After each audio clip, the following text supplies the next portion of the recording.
Hi! Welcome to Bookbox. Don't forget to subscribe and tap the bell icon to get our latest videos.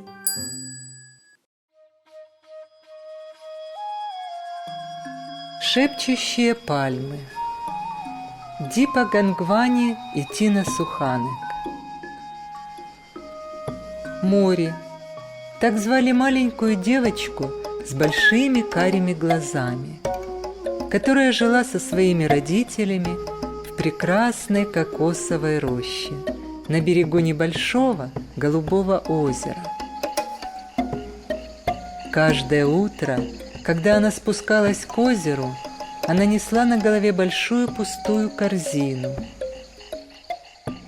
Ее мама шла за ней с бельем, а отец нес большую рыбацкую сеть. Ее мать стирала белье на камне у озера, в то время как отец ловил рыбу. Он вытягивал сеть на берег, и они вместе собирали рыбу в большую корзину. Иногда бывало так, что черепаха застревала в сетке, но море всегда первой приходила ей на помощь. Одним солнечным утром, рыбача со своим отцом, море сказала: «Если мы поймаем очень много рыбы, то завтра ее может уже и не быть». Ее мать рассмеялась и отправила девочку в школу. В тени деревьев мать моря уснула тяжелым сном. Ей приснилось озеро, где не было рыбы, а ветер нашептывал, шумя листьями пальм: «Это вода, и эта земля всегда заботились о твоей семье, и ты тоже должна о них заботиться».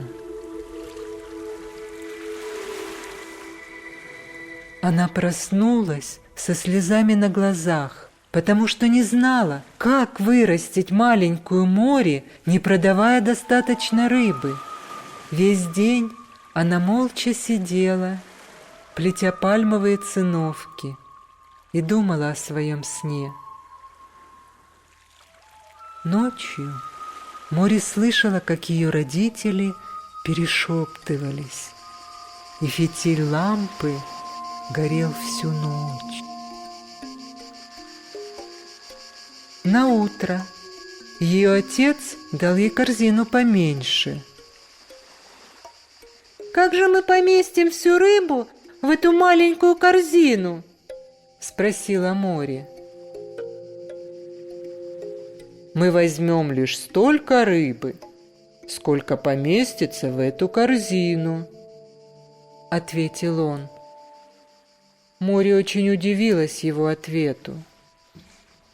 Придя домой из школы, она с изумлением увидела, что ее мама делает мыло и масло из кокосовых орехов.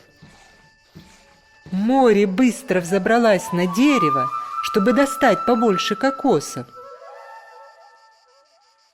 Но мама сказала ей: «Не срывай их. Мы должны брать лишь те, что дерево само нам дает». Ее отец добавил: «Мы взяли лишь те кокосы, что сами упали с дерева. Посмотри, мы даже сделали мыло с жасминовым цветком внутри». С того дня их семья стала делать метлы из пальмовых листьев и циновки из кокосового волокна. Теперь на базаре они торговали мылом, маслом и лишь немного рыбой. Когда море подросла, ей очень нравилось вырезать маленьких черепашек из кокосовой скорлупы. Она всегда носила одну на шее. как украшение.